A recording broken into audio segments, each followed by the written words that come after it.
কথা চিরন্তন বাস্তব। এটা কি জানেননি যে দাঁত থাকতে দাঁতের মর্ম কেউ বুঝে না, এটা ছোটবেলার তো তখন শুনিয়ে আইছি, কিন্তু বড়ই আসলে এটার বাস্তবতা কিন্তু প্রমাণ পাইতেছি।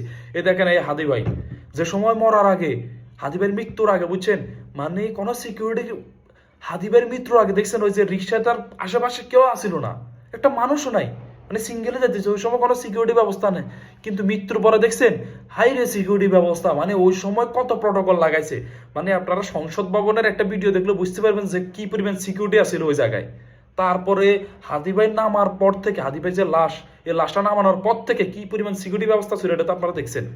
কিন্তু মরার আগে কি হলো, কোনো সিকিউরিটি ব্যবস্থা ছিল না। মানে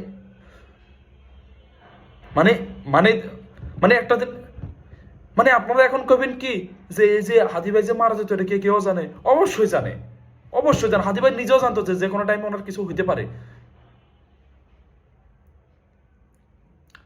আর এটা